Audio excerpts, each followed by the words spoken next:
Hello welcome दोस्तों, स्वागत करता हूँ फिर से आप सबको आपके अपने इस चैनल में। तो गाइस इस वीडियो के अंदर हम डिटेल्स में डिस्कस करेंगे बिटकॉइन के बारे में। साथ ही में हम यहाँ पर डिटेल्स में बात करेंगे कुछ जैसे ऑल्ट कॉइन्स के बारे में, और बात करेंगे कि एक्जैक्टली बिटकॉइन और बाकी ऑल्ट्स के प्राइस के अंदर क्या मूवमेंट हमें देखने को मिल सकता है। तो ये सब चीज़ों को पूरा डिटेल्स में अगर आपको जानना है तो फिर वीडियो को बिना स्किप के पूरा एंड तक जरूर से देख सकते हो। बाकी अगर पहली बार चैनल पर विजिट कर रहे हो, मेक श्योर अपने ऑलरेडी चैनल को सब्सक्राइब भी कर दिया होगा। टेलीग्राम चैनल को भी ज्वाइन करना चाह रहे हो तो फिर आप जरूर से जाकर टेलीग्राम चैनल को भी ज्वाइन कर सकते हो। अब इस टाइम पे अगर आप देखोगे तो यहाँ पर सबसे पहले तो एलटीसी के अंदर कल रात को जो ओवरनाइट ट्रेड लगा के रखा हुआ था, उस ट्रेड के अंदर जो है यहाँ पर स्टॉप लॉस भी हीट हुआ है। और मुझे नहीं पता एग्जैक्टली, मैं हमेशा यही बोलता हूँ कि ओवर ट्रेड नहीं, मतलब ओवरनाइट आपको ट्रेड को प्री ऑर्डर में लगा के नहीं सोनी चाहिए, और मैंने खुद ये चीज़ की है जिसके कारण जो है लॉस भी हुआ है। तो अगर आप ट्रेड करते हो, अगर आप यहाँ पर फ्यूचर के अंदर ट्रेड कर रहे हो, तो मेरे हिसाब से कभी भी प्री ऑर्डर लगा के आपको सोना नहीं चाहिए, क्योंकि मार्केट के अंदर आपने पहले भी यहाँ पर जो है ये नोटिस किया होगा कि विद इन एन आवर जो है मार्केट का अंदर सब कुछ चेंज हो सकता है। तो इसके लिए आपको कभी भी प्री ऑर्डर में लगा के जो है नहीं सोनी चाहिए। और बाकी अगर आप प्री ऑर्डर में लगा के सो रहे हो तो फिर आपको अपना प्रॉफिट बुक करके या फिर ऐसा कुछ चीज़ें करके आपको सोना है जहां पर अगर आपका स्टॉप लॉस भी हिट हो तो फिर आपका उतना लॉस ना हो। ठीक है, तो बाकी यहाँ पर मेरे हिसाब से सजेशन यही रहेगा। मैं खुद भी पर्सनली बहुत बार बोल रहा था, क्योंकि बैक देन 2 मंथ्स एगो यहाँ पर एक बार ऐसे हुआ था जहाँ पर रात को 3 ऑर्डर्स का जो है स्टॉप लॉस हिट हुआ था, जो कि प्री ऑर्डर में मैंने लगा के रखा हुआ था। तीनों ऑर्डर्स के अंदर जो है स्टॉप लॉस हिट हुआ था और एक अच्छा खासा लॉस भी हुआ था।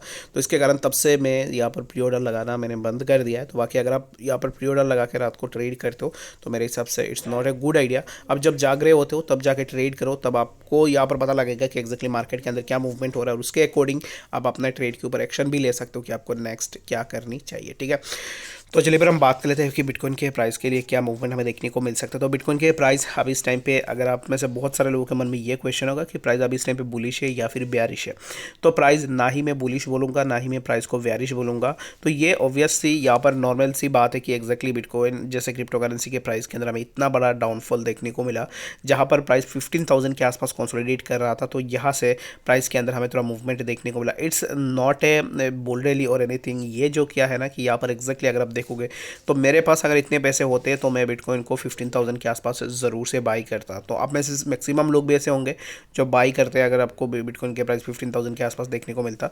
तो सिमिलर काइंड ऑफ चीज़ें जो है आपको यहाँ पर देखने को मिल जाएगा। तो यहाँ पर ऑब्वियस सी बात है कि 15,000 के आसपास आया तो फिर लोगों ने बहुत बड़ी अमाउंट में अपना बाइंग बनाई, जिसके कारण जो है प्राइस के अंदर हमें थोड़ा मूवमेंट देखने को मिला है। और लास्ट टाइम भी मैंने बोला था कि एक्जैक्टली अगर आप देखोगे तो प्राइस के अंदर यहाँ पर प्राइस तो नीचे गया था, बट यहाँ पर उतना प्रेशर हमें देखने को नहीं मिला। तो सडनली यहाँ पर एक अच्छा खासा बाइंग प्रेशर बना और यहाँ से प्राइस के अंदर हमें एक अच्छा सा मूवमेंट भी देखने को मिला। तो अभी इस टाइम पे अगर आप देखोगे, जब भी प्राइस के अंदर कुछ भी एक्शन हो जाता है, मूवमेंट हो जाता है, उसके बाद जाके ही जो है हम लोग कैच कर पाते हैं कि अच्छा एक्जैक्टली यहाँ पर ये हो रहा था, उसके बाद जो हमें यहाँ पर ये करना था। तो कल रात की अगर आपने वीडियो देखा होगा, जिस वीडियो के अंदर मैंने आप लोगों से डिस्कस किया था इस पैटर्न के बारे में, डब्ल्यू काइंड ऑफ पैटर्न, और जहाँ पर मैंने बोला था कि प्राइस अगर ऊपर जाता है तो फिर 16,200 400 के आसपास हमें एक्सपेक्ट कर सकते हैं। तो एक्जैक्टली अगर आप देखोगे तो 400 के आसपास हमें बिटकॉइन के प्राइस देखने को मिला। बहुत सारे लोग बोल रहे हैं कि यहाँ पर ये फेक आउट है या ये है वो है।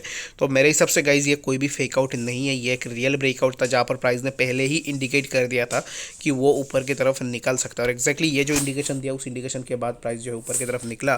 कुछ फेक आउट्स होते हैं नो डाउट, जैसे कि सीआरबी के अंदर कल जैसे पंप हुआ था, ये एक फेक पंप था, जो कि मैंने आप लोगों के साथ कुछ ऑन चेन एनालिसिस भी शेयर किया था, जहाँ पर इतनी बड़ी अमाउंट में डंपिंग भी किया जा रहा है, लेकिन फिर भी प्राइस के अंदर मूवमेंट देखने को मिल रहा था, जो कि आपने होप्स हो कि देखा होगा टेलीग्राम चैनल के अंदर।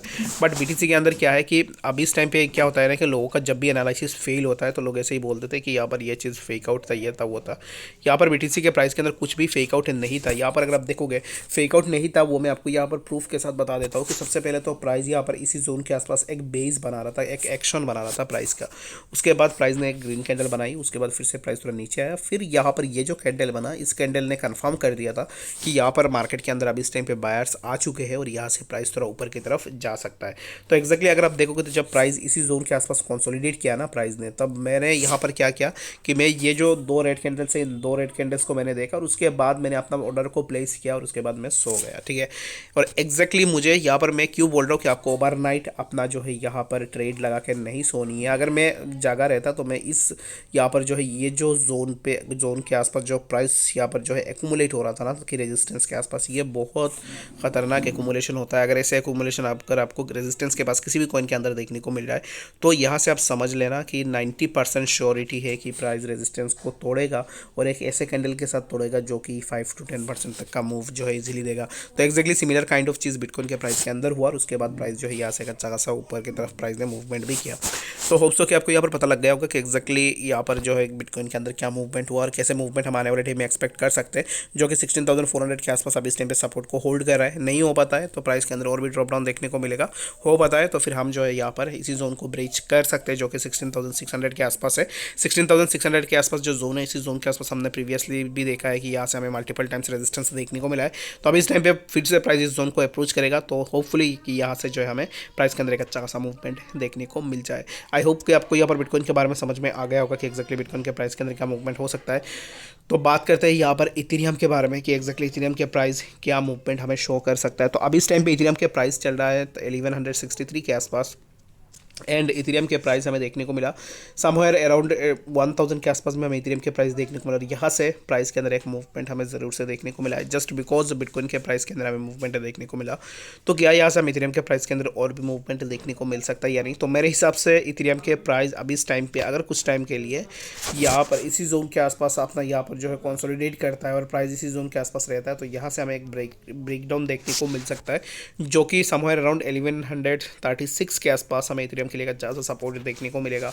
अगर इथेरियम यहाँ से नीचे आ रहा है तो यहाँ से इसी जोन के आसपास अगर इथेरियम अपना सपोर्ट बनाता है तो यहाँ से प्राइस इस जोन से ब्रेकआउट भी ले सकता है जो कि है समवेयर अराउंड इसी जोन के आसपास 1179 के आसपास। ठीक है, अगर आपने ऑलरेडी इथेरियम के अंदर एंट्री ले लिया या फिर अभी इस टाइम पे आप इथेरियम के अंदर एंट्री लेने का सोच रहे हो लॉन्ग साइड के लिए तो मेरे हिसाब से अभी इस टाइम पे आप रुक सकते हो। और मैंने ऑलरेडी आपको बताया कि मैं इथेरियम बिटकॉइन कॉइन्स के ऊपर जो है अपना फ्यूचर के अंदर ट्रेड नहीं करता, बाकी अगर आप करना चाहते हो तो फिर आप ज़रूर से कर सकते हो। और यहाँ पर इसी जोन को अगर इथेरियम को ब्रेक करना पड़ेगा तो यहाँ पर वॉल्यूम का होना बहुत ज़्यादा ज़रूरी है। अब इस टाइम पे हमें वॉल्यूम का उतना सपोर्ट देखने को नहीं मिल रहा है, दैट मीन्स कि यहाँ से हमें प्राइस के अंदर थोड़ा ड्रॉप डाउन और भी देखने को मिल सकता है। ठीक है, तो अगर इथेरियम नीचे भी आ रहा है तो फिर हमें यहाँ पर प्राइस इसी जोन के आसपास भी देखने को मिल सकता है जो भी होगा समवेयर अराउंड 1148 के आसपास। ठीक है, होप्स हो कि आपको यहाँ पर इस वीडियो के अंदर डिटेल्स में सब कुछ समझ में आ गया होगा। कोई डाउट फिर कन्फ्यूजन होगा कमेंट सेक्शन के अंदर भी जरूर से बता सकते हो। मिलते हैं नेक्स्ट इन्फॉर्मेटिव अपडेट्स के साथ, तब तक के लिए गुड बाय।